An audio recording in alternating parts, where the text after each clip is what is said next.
Welcome to this episode of Cope's Corner. I am your host, as always, Mike Copenaver, aka Real Mike. You can find me on Twitter at Cope's Corner, KOPESKORNER. Also on Facebook at Cope's Corner.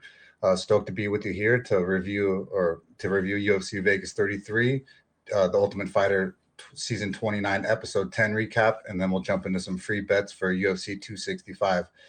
For all you guys new here to the chat, I go over UFC bets, the odds specifically that are going to go on for the UFC on the upcoming weekend.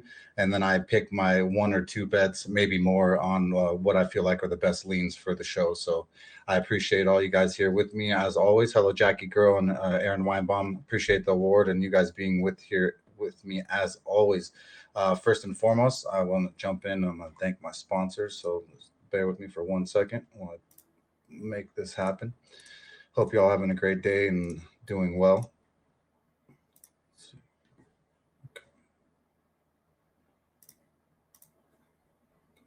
1 second. All right, first sponsor I'd like to thank is Melon Brand Hats. It's MELIN. It's a luxury line of hats that my boy Brian McDonald dreamed up when I was in high school. He always said that he would have a luxury line of hats with really intricate patterns, different details. Some of them are waterproof. As you can see here, these are the new Hydro Confettis. Really cool, so they'll only be here for the summer.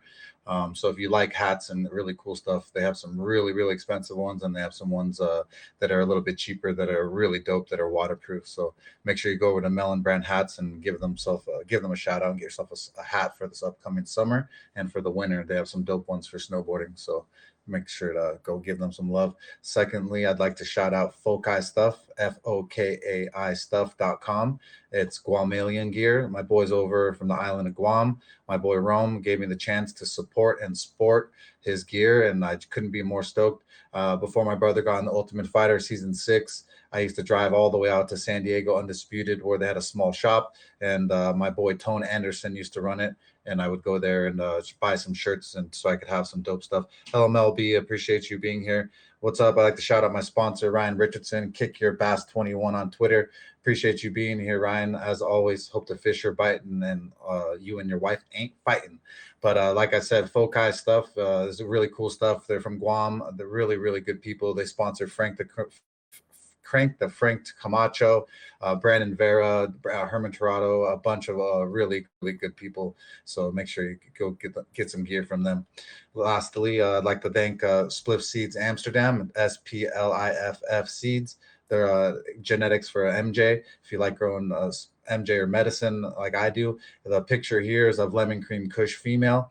It's my specific plant that I actually grew and produced. It's also on the cover of a book of a grower named Sean Prana, Prana, on Amazon. So really proud of that specific picture. And so I appreciate all those sponsors. And then last and not least, I would like to thank my boy. Let's see. We got Justin L from Toronto. I'd like to, or Vancouver. Sorry, he'd kill me. Vancouver. Sorry, bro. He's supported me since the very beginning and always backed me. So I appreciate you, Justin, for being there for me. And then I got Ryan Richardson, Kick Your Bass 21 on Twitter. I appreciate you always backing me as well. And then my newest sponsor is Ted Hicks. I appreciate you, Ted Hicks. He does a really good stream here called Late Night Parents. He jumps in and also supports the Haps community a lot and all of us guys. And so I just thank you very much to all the sponsors for making the show up and going. So with that said, I don't know why my picture is so ugly. 1 second.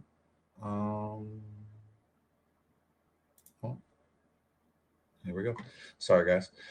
So yeah, last weekend we had UFC Vegas 33, and it was Sean Strickland versus Uriah Hall. Hello, Mel B. Appreciate you being here, lady. Sean Strickland versus Uriah Hall. It was actually a pretty exciting event, for what it was. Name value, there wasn't very many people, but it ended up being as exciting as it could be.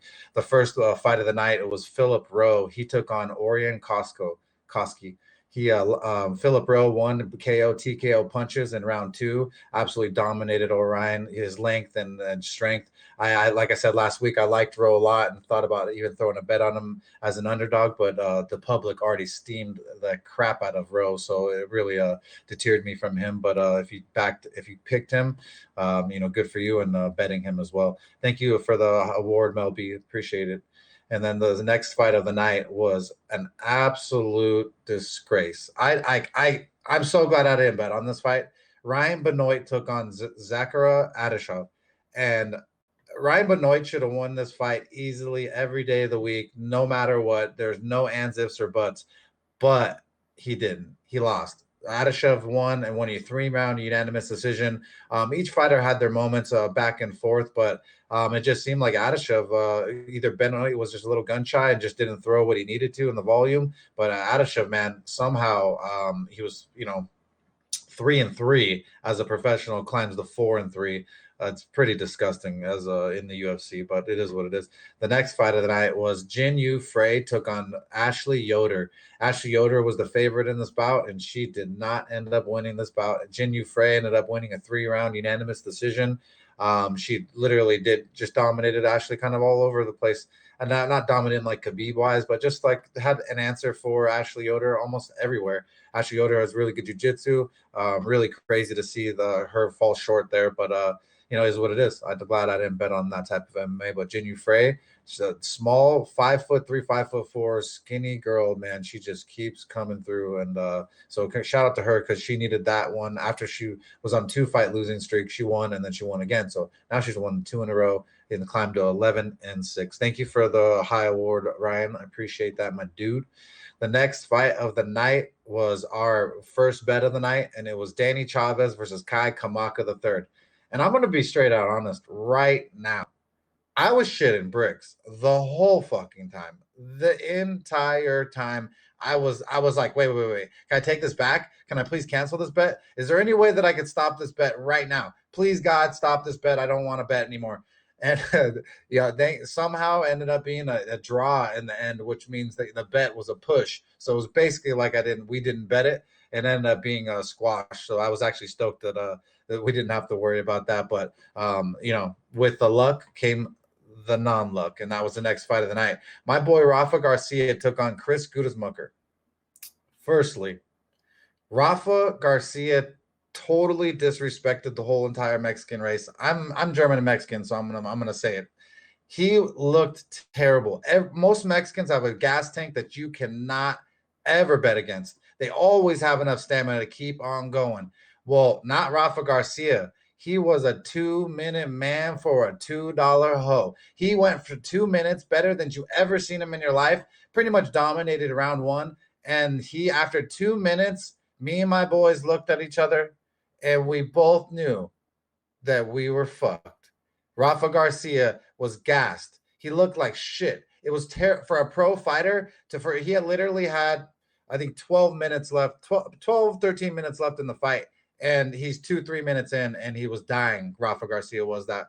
Chris Gudesmucker, props to him. Shout out to him. He was able to weather the storm and just weather the first round storm, and then just overpower Rafa Garcia kept pushing him forward, pushing him backwards, and doing his thing. So, dude, it was a vicious L for the Cope's Corner. We ended up taking a negative 3.15 L, and it did not feel good. I've not taken a big L like that in a long time, but thankfully we have a padding and on our bankroll, so it is what it is, man. Even my boy Diehard MMA took a max bet loss, and we were both sitting there like, oh my God, man, can we just stop this whole entire night?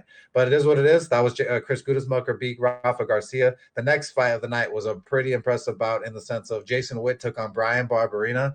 Brian Barberina was pretty moderately was favored, and so he was supposed to win that fight. He ended up losing. Jason Witt it looked good almost all over the place. I don't know if it was Brian Barberina's layoff or the accident that really harmed him that much, but he pretty much came back from his incident and just didn't look good at all. No volume, no urgency. Didn't look strong or anything in any position, and Jason Witt looked really good in every position at that. So Shout out to Jason Witt for the pretty much a good unsized underdog cash in there. There was a few of them that cashed this night, and Gudis Mucker was one of them. Jason Witt was one of them, and Philip Rowe was another. So there was just a ton of under cashing this night. If you cashed them, congratulations to you guys, man. A very hairy card to be putting down on them. The next fight of the night was Melsik Badassarian. He took on Colin Anglin. And man, of all the fights, man, that I did not expect anything exciting to be, Melsik, guy from Glendale, California over here, shout out to Glendale. Round 2, TKO head kick and punches, dominated Colin Anglin and ended his night. Looked pretty impressive. You know, he's only 6-0 at that point. Now he's 6-1. Colin Anglin 8-2. I still don't I don't take much or give much merit to this specific bout because these guys, like I said, they were pretty much two kind of almost like slushy vendors scrapping each other. So it was what that was. The next fight of the night was Jared Gooden took on Nicholas Stolze. And holy shit, man, Jared Gooden came out of a bat out of hell and just TKO, KO, right cross, round 1, smoked Nicholas with my German fellow brethren.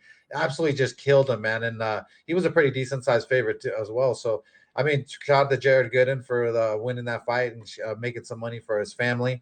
And, but fight of the night was the co-main event. I don't know how this was the co-main event. It was Cheyenne Buys versus Gloria DePaula. Crickets. No one knows who either of these girls are. It was pretty impressive, though. And for Cheyenne, though, she TKO, KO, head kick and punches round 1, Gloria DePaula. Smoked Gloria DePaula and just sent her to the moon. That's what was cool about it. But I just don't know how you were the co-main event already. You're only 6-1 in period in mixed martial arts, and then now you're 6-2. So you were 5-2 actually at that moment. Now he's 6-2. So, but next we have the last fight of the night was actually a really good bout. It was Sean Strickland versus Uriah Hall. And I can't believe that this fight went all 5 rounds, but it surely did. Sean Strickland, man, is an absolute savage animal, madman. I absolutely love him. He's the type of fighter that I love watching fight. He literally wants to come there and actually smoke and destroy and damage people. Uriah Hall did what I said. He's mentally, is Uriah Hall going to show up? Nope, he didn't show up. Easy win for Sean Strickland. All 5 rounds. I thought he was actually going to finish Uriah Hall at one point. I think it was round 4, but he didn't end up getting it done. But 5 rounds, he just dominated Uriah Hall all over the cage, did whatever he wanted with him. His straight punches are really crisp. He does leave his chin open a little bit to take damage, and that might be a detriment to him in the future. But for tonight, Sean Strickland won the main event for the UFC Vegas 33. It was for a free card. It was exciting enough. So. But with that said, we ended up taking a 3.15 unit L on this event, and so blah. Sorry, guys, we'll do better. But the next thing that happened was on Tuesday, the Ultimate Fighter, season 29, episode 10 went on. It was Brian Battle on Team Volkanovski versus Andrade Petrovsky on Team Ortega. And if you aren't watching, Andrade Petrovsky is an absolute specimen, man. He's got a body like a Gotti and a hottie, but not against Brian Battle. Brian Battle did not care. Volkanovski had a real cool training regimen going on with Brian Battle for him to be ready for his fight. It seemed to kind of pay off for the specific battle that was going to go on versus Petrovsky, who's a really decorated D1 wrestler. Really good, I'd say really good grappling, but he ended up losing this bout. He tapped by guillotine choke to Brian Battle in a huge upset. Brian Battle was the last pick. Petrovsky was the first pick for Team Ortega. And so Brian Battle, man, ended up coming through, smashing Petrovsky and choking him out, a guillotine choke. And so crazy, man. Volkanovski's team now is just on a roll. It's crazy. They started out 0-4, and now I believe they're 6-4. So crazy. That was episode 10. So if you're not you're watching, make sure you do. It's Tuesday nights at 6 p.m. on ESPN Plus, I believe, Pacific Standard Time. So make sure you check your times accordingly. The next episode will be Brady Highstand versus Vince Murdoch, and they will get a shot at Ricky Chirisos on the finale of the Ultimate Fighter Season 29. Looking forward to it. I love the Ultimate Fighter, as you can tell, with my Ultimate Fighter Season 6 jersey that's behind me when I stream. Now, the reason why we're here, UFC 265, Derrick Lewis versus Gane.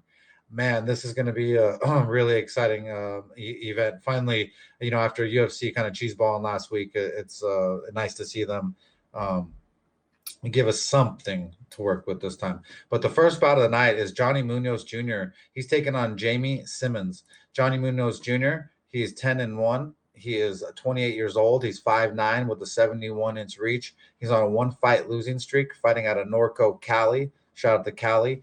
He's a jiu-jitsu guy. He last fought Nate Maness, lost unanimous decision, and then took on Ian King, won rear naked choke. Ian King was 5-3 though, so I give him no credit for that. And then he beat a guy, Renten Otongala. I don't know how I said that, but he won that fight, unanimous decision. That guy was 4-1. And then he beat a guy, RNC. That guy was 4-3. So very suspect record with Johnny Munoz Jr. But we'll jump into Jamie Simmons. Jamie Simmons, they call him the Afro Samurai, 7-3. He's 28 years old. He's 5'6" with a 70-inch reach. He's on a one-fight losing streak, fighting out of Wisconsin. He last fought and took on Giga Chikadze, who's actually really, really talented. A good striker, and he lost by head kick TKO, ground and pound, round 1. So I don't really know what to say about that. But in this fight before that, he won rear naked choke. The guy was 16-11, suspect record as well. Sean West he beat, and then he beat Morgan Sickener. He beat him with punches round 1. The guy was 20-12. So both these guys, super suspect record. Let's see how the odds have this stacked up. 1 second. Jamie Simmons is plus 210 and Johnny Munoz is 265. That's steep, man. I guess, man. I would not bet this fight for sure. I guess I would go with the favorite, Johnny Munoz Jr., but it's only because he hasn't been finished and the other guy has. I could see why they have it that way, but don't get it twisted. This isn't the type of fight that I like to bet. The next fight of the night will be Victoria Leonardo versus Melissa Gatto. Victoria Leonardo is 8-3. She calls herself the Fury. She's 31 years old. She's 5'5" with a 64-inch reach. She's on a one-fight losing streak, fighting out of Louisiana. Shout out to Louisiana. She last took on Manon Farrat, and she absolutely got munched up and destroyed. Head kick and punches, standing TKO round 2. Absolutely had nothing to show for, nothing for her. And then she beat a girl who was 3-0 and won. Cool. Then a girl's 5-3, unanimous decision. Weak. Then a girl, she got head kick and lost. She was 4-1 and Invicta. So this girl has been finished 2 times by head kicks as Victoria Leonardo. So then we got Melissa Gatto. She's 6-0. She is 25 years old, 5'5". They don't have her reach. She's fighting out of Brazil. Shout out to Brazilian Barbecue. She has canceled so many bouts that is crazy. She is like Nico Montano. She canceled the bout in June 2020. She canceled the bout in July 2019. She canceled the bout in May 2019. She canceled the bout in December 2018. Holy moly, bro. Like, this girl doesn't fight at all. Are you kidding me, dude? This is the shit we get. Like, it's crazy, man. I'm gonna go. Let's see what the odds have. Victoria Leonardo's got to be a favorite. Wow, it's a pick 'em. I hate saying I'm gonna go Victoria Leonardo. That's kind of gross. I can't say that. I'm going Melissa Gatto because her jiu-jitsu hopefully is better. This girl has just no head, no chin, nothing. She's been knocked out twice. So I cannot trust Victoria Leonardo. I don't care what the odds say. So I'm gonna go with Gatto, and I would not bet this ever in my life. So don't you dare ever bet this. You bet this, don't watch my show, please. The next fight of the night is Miles John versus Anderson dos Santos. This is a fight that was pushed back from a week or two ago. Miles John calls himself Chapo, 27 years old. He's 5'7" with a 68-inch reach. He's on a one-fight win streak, fighting out of Fortis MMA and fighting out of Dallas, Texas. He last took on Kevin Navidad and he won uppercut round 3. Then he lost to Mario Bautista and he lost by flying knee to ground and pound round 2. And then he won his first UFC fight versus Cole Smith. He won a split decision. So that's Miles John. Let's see. Anderson dos Santos is 21-8. He calls himself the Burn Ninja. He 36 years old, 5'5", 70-inch reach, one-fight winning streak, fighting out of São Paulo, Brazil. Last fought and took on Martin Day, guillotine choke, won round 1. Lost to Andre Ewell, unanimous decision. Lost to Nad Nirmani, unanimous decision. It seems like this guy likes to be on the ground more than he does for sure standing. I'm gonna go with Miles John, but I don't. Let me see the odds. Odds are with Miles John. So -210. So $210 is -210 to make 100 on Miles John. I'm gonna go with Miles John, but don't get it twisted. If he gets himself in a bad situation, he could end up getting submitted. But no play here for me. But I'm gonna go with Miles John there for that one. The next fight of the night should be a fun one. It's kind of they're like almost like twins gonna fight each other. We got Manel Cape versus Odie Osborne. Manel Cape is 15-6. He calls himself the Star Boy. Does Manel Cape, 27 years old, 5'5", with a 68-inch reach. 2-fight losing streak. He's fighting out of Portugal, Oporto. He last lost versus Mateus Nicolai, a unanimous split decision. So a pretty close fight. And then Alexandra Pantoja, another good fighter. He lost unanimous decision. So Manel Cape is really talented. He's fought and risen. He came over there and then just kind of fell short a couple times when I thought that he should have came through. So he's taking on Odie Osborne. Odie Osborne is actually, he used to fight 2 weight classes up and is now fought, let's see. So 145. This is the first time he's fighting at 125. So it's going to be crazy. Manel Cape or Odie Osborne. He is 29 years old, 5'7", with a 72-inch reach, 1-fight win streak, fighting out of Milwaukee, Wisconsin. He last fought and took on Jerome Rivera. Jerome Rivera is the dude that I was talking mad shit about, saying that you, me, the slushy vendor, all of us could beat. So he beat him in round 1. Well, yeah, cool, Odie. You better beat that guy. Then he lost to Brian Kelleher, guillotine choke round 1. I don't like tappers. Never have. Don't like it at all. He then he beat Armando Villarreal, who's 5-1 on the Contender Series. He won by armbar round 1. So this guy, when he finishes, he likes to finish with jiu-jitsu. He's taken on, like I said, Manel Cape, who's a really good striker. He's kind of learned his lesson, I think, in the sense of he's been taken down and lost a couple fights that I think that he should have won. Manel Cape is -210, so the odds makers like him too. Odie Osborne's +170. I like Manel Cape here. The only thing I don't like is the money line, and they're both coming off of, he's coming off of, let's see.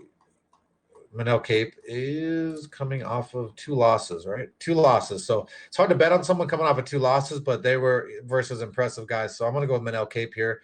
But like I said, no bet from my show specifically. Still can't believe. I know Ryan Richardson.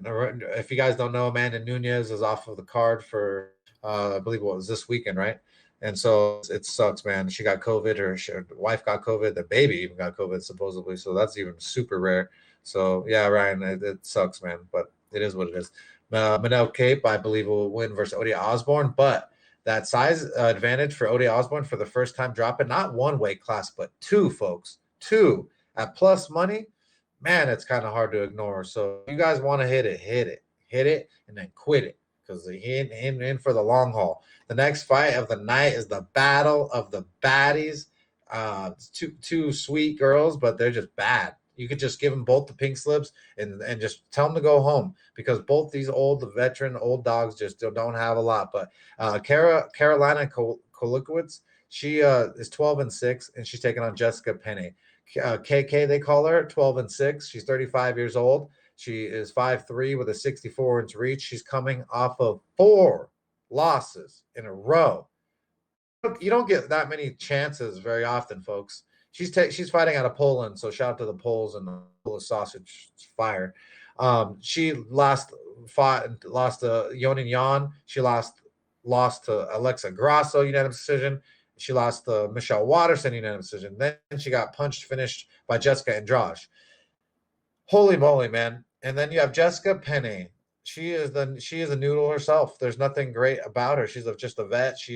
Took a lot of time off. She's 13-5. She's 38 years old, 5'5", 67-inch reach. She's coming off of a win that's going to make it super suspect. She does train out of Alliance MMA with Eric Del Fiero and Dominic Cruz and Angela Hill and a bunch of other good sparring partners and coaches. So that's one good thing that Jessica Penne does have. She last took on Lupita Godinez, and she won split decision versus a girl who's 5-0.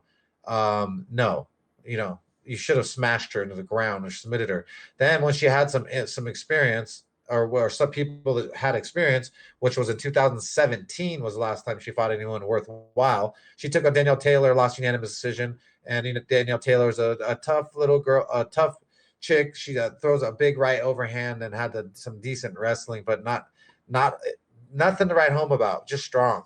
Then she lost to Jessica Andrade, another strong girl, punches to her face, got minced up round 2. And then lost to JJ, minced up on her face round 3. So I don't know, man. The better striker to me is KK, 100%. Better grappler, Jessica Penne. Yeah, does Jessica Penne have the jiu-jitsu to get her down? I don't even know, man. This is weird, man. What's the odds have it at? Jessica Penne's plus 104, 105, and negative 125. So they have KK as a slight edge. So that must be the striking is the slight edge, like I talked about. I'm going to go with KK because the striking of Jessica Penne is terrible. But I probably will regret it later because both of them are really bad. Like they're bad. But KK's cute, so we'll give her that. The next fight of the night is Ed Herman. Ed Short Fuse Herman, the OOOG, taking on Alonzo, the body of a Gotti Minifield. That's not his nickname, but it should be. Ed Herman, 25 and 14, 40 years old, 6'1", 75-inch reach, and he's on a 3-fight win streak. Is Short Fuse crazy? He fights out of ATT Portland. He last took on Mike Rodriguez and submitted him round 3 via Kimura. He weathered the storm of the stud with the long reach of Mike Rodriguez and ended up submitted him round 3, which is pretty hard to do, when they're so slippery and rolling around. Then he took on Kahidas Ibrahimov. Sorry, butchered that.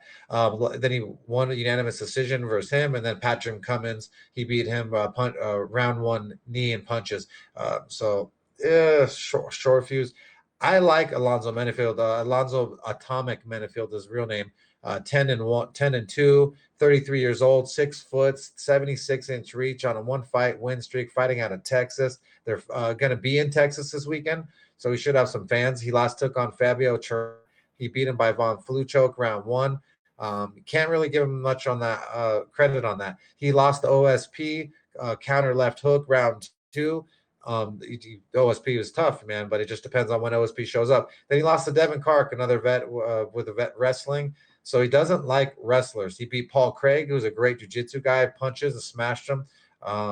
So I'm going to go with Alonzo Minifield. I think he's the more athletic. He's stronger. He has everything to offer. The odds are Alonzo Minifield is negative 250. He opened up at negative 140. So the public and the sharps have already kind of steamed Alonzo Minifield I think Alonzo Minifield's just better all around. But I have the rule that I don't like betting against the OG. And so this isn't a bet for me. If it was at negative 140, I might think about betting it, but it's negative 250. It's either dog or pass, especially versus a veteran. So I'm going to go with Alonzo Minifield just as a pick. But if you were to bet, it has to be dog or pass at that money versus a veteran like Ed Short Fuse Herman. The next fight of the night is Draco Rodriguez versus Vince Morales. Draco Rodriguez is 7-2. He's 25 years old. He's 5'8" with a 69.5-inch reach, 1-fight losing streak. He last took on Ayman Zahabi and lost overhand right and got smoked by the Zahabi brother. And then he won triangle choked in the contender series round 1 to a guy with 6-1, and then he won a guy unanimous decision who was 6-13. Very suspect is this kid Draco Rodriguez. I can't trust him at all. Vince Morales, the Vendetta Morales, 9-5. He's 30 years old. He's 5'7" with a 68-inch reach. He's on a 2-fight losing streak himself, though, so tough to trust him too. He's a wrestler. His base. He last took on Chris Gutierrez and lost via leg kicks. Chris Gutierrez kicks like a mule, so I can't really blame him. But that's going to be a problem if you can't check these leg kicks and stuff in the future. But Benito Lopez, he lost unanimous decision, and then Ayman Zahabi, he won unanimous decision. So Draco Rodriguez got smoked by Ayman Zahabi. You don't do MMA math like that, but I just think that Vince Morales is all around a better athlete, better fighter, better everything. At the -110, almost bet it, man. If they just had a little bit more to show for him, I would. Vince Morales, though, I heavy lean Vince Morales to win this fight because Draco is not a UFC caliber. Not to say that Vince is the shiniest star in the world, but he is better than Draco, in my opinion. So, with that said, I'd pick him, Vince Morales. The next fight of the night is Raphael Fizzyev versus Bobby Green. I absolutely love Fizzyev. He's a stud. He is Tiger Muay Thai striking coach. He's 9-1. He calls himself Adaman is his nickname. He's 28 years young, super young, man. It's crazy what a stud this guy's striking is. 5'8" with a 71.5-inch reach, 3-fight win streak, fighting out of Phuket, Thailand. Muay Thai is his foundation, like I said. Great striker, man. Whether it's his kicks or his striking combos, the guy is so much fun to fight, to watch. This is my fighter to watch for this weekend. So I like to say that every once in a while. There's a fighter to watch, and he's definitely going to be it. He last took on Renato Moicano and absolutely smoked the BJJ stud, and actually a good striker. And left hook, round 1, just killed Renato. And then he took on Mark Daikisi, who's actually a really good striker fighting out of the UK. He won a unanimous decision, won all the rounds. Then he beat Alex White, who's a pretty vet savvy. He's only lost to Magomed Mustafa. He lost the spinning back kick and punches. So another just good striker he's lost to really only, and with a very diverse game. Bobby the King Green, 27-11-1, 34 years old, so much older than Fizzyev. 5'10", 71-inch reach, one fight losing streak. He's fight out of Cali. Shout out to Cali, baby. He last took on Thiago Moises, and he lost unanimous decision. Then he took on Alan Patrick, who won a unanimous decision. Then he took on Lando Venata, who won a unanimous decision. Lando Venata is a very much kind of like Fizzyev, but Fizzyev, in my opinion, is much more elevated. He won versus Clay Guida, but Clay Guida is kind of getting over the hill, as we all know. So hard to even to credit that. He lost to Francisco Trinaldo, Dracar close. So I like Fizzyev here, man. I wish the odds didn't get steamed. The odds opening were -145. He's now -285. I want to bet him, but after last week's shindig with the big favorite, I can't advise putting down the 2.85 units. Personally, man, I want to, and I believe in him that much. I think Fizzyev is just absolutely a stud. So make sure you watch this weekend. Raphael Fizzyev is my fighter to watch. I think he's just absolutely diverse. His striking game is so sick. So make sure you watch this fight, Raphael Fizzyev. I wish he was -145 still. I'd fire on him. But it's going to be a great fight versus the veteran Bobby Green. So it won't be a pushover at all. The next fight of the night is the first fight of the main card, and that is Yadong Song. He's taking on Casey Kenney. Yadong Song is 16-5. He calls himself the Kung Fu Monkey. 23 years young Chinese boy. 28 years old, or 28. I said 23 years old. 5'8", 67-inch reach, one loss. Fighting out of Team Alpha Male, so getting some good coaching over there. Last took on Kyler Phillips and lost unanimous decision. Kyler Phillips has some really diverse striking, but we just saw gas last weekend. So it is what it is. Then he took on Marlon Chito Vera. He won a unanimous decision. That's a good win right there. He took on Alejandro Perez. He won round 1 right cross. So I mean, I like Yudong Song. He's a good fighter, man. He's not easy to finish. I think he's only been finished in 2016, a long time ago. So let's go to Casey Kenney, who I absolutely love. Casey Kenney, 16-3-1, 30 years old, 5'7", 68-inch reach on a 1-fight losing streak, fighting out of Tucson, Arizona. Last fought and took on Dominic Cruz and got a lesson from the OG, which we cashed here at Cope's Corner.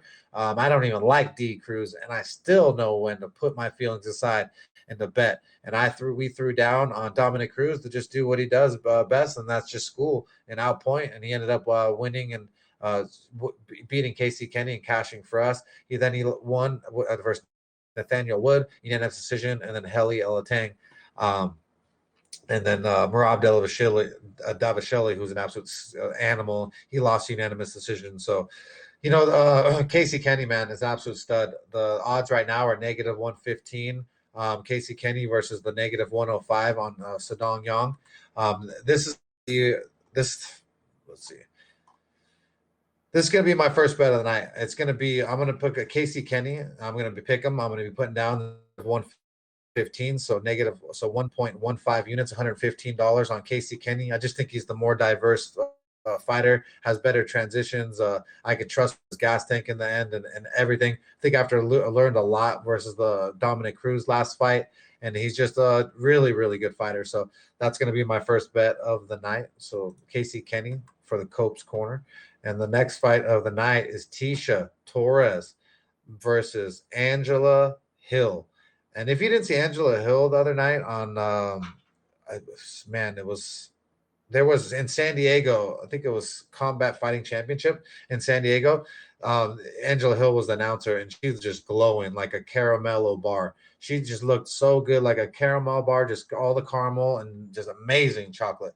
But back to the fights. Tecia Torres versus Angela Hill. Tecia Torres, they call her the Tiny Tornado. She's 12-5. She's 31 years old. She's 5'1" with a 61-inch reach. She's on a 2-fight win streak. She fights at ATT, which is one of the best camps in my opinion, with Mike Brown. Over there in Coconut Creek, Florida. She last fought and took on Sam Hughes and dominated her doctor stoppage in round 1. First time she's stopped anyone in a long time. And then she beat Brianna Van Buren. She won unanimous decision. Brianna Van Buren was 9-2. But then she lost to Marina Rodriguez, who was a good striker, and Weili Zhang, who's a good striker, JJ, and Michelle Watterson. She has fought Angela Hill in the past. She won a unanimous decision versus Angela Hill. But that was when they were younger and not near rated as they are now. I really like Angela Hill, man. Dude, it's like I almost want to bet. It's like I want to bet on it. Angela Hill striking. Man, dude.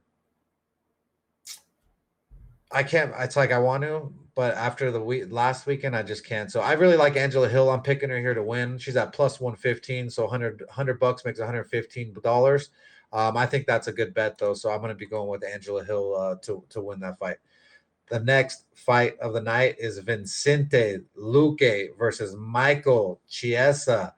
Vicente Luque, they call him the Silent Assassin. He's 20-7-1. He is 29 years old. He's 5'11" with a 76-inch reach. He's on a 3-fight win streak, fighting out of Brazil. Let's see, but really out of Sanford MMA, which is a great camp. He is last took on Tyrone Woodley. Darce choked him round 1, the former champion. Randy Brown, knee and punches round 2. Nico Price round 3. Then he lost to Stephen Wonderboy Thompson. I love Vicente Luque, BJJ black belt.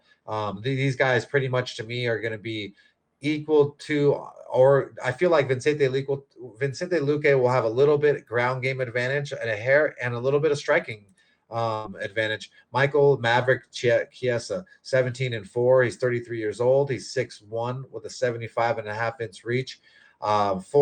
Four wins in a row, though, man. You just can't count this guy out. He just keeps getting better. He last took on Neil Magny. He won unanimous decision and just dominated him all around. He last then took on Raphael Munoz RDA, won a unanimous decision. Then he took on Diego Sanchez, which you better beat Diego Sanchez because it's Diego. But in this fight here, man, I like Vicente Luque.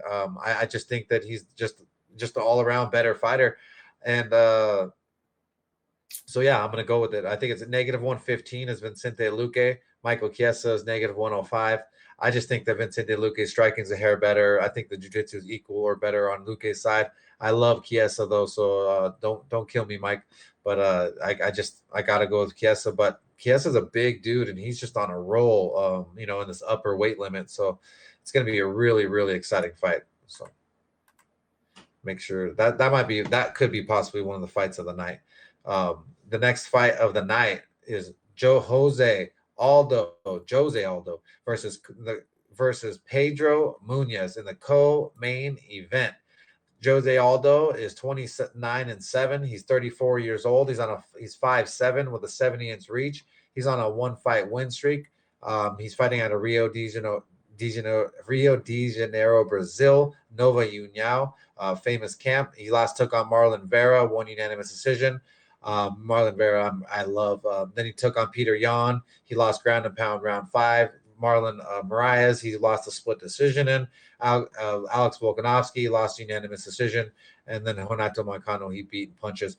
Aldo, it's kind of hard to know what you're going to get with him. If he comes with his leg kicks, he's crazy, but I don't know what's wrong with his legs. He doesn't throw them like he used to, but he used to throw some devastating kicks. But Pedro Munhoz, BJJ black belt, 19-5. 34 years old, 5'6", 65-inch reach. He's on a one-fight win streak himself. He took on the heavy-handed Jimmy Rivera with really good wrestling. He won unanimous decision and looked quite impressive. Then he took on Frankie Edgar. He lost a split decision that was super, super close. Then Aldo, he lost unanimous decision. So I just think that Jose Aldo is just, 34 years old. I can't believe they're both 34. That's crazy. You think that Jose Aldo would be 40 by now. He's fought for so long, man.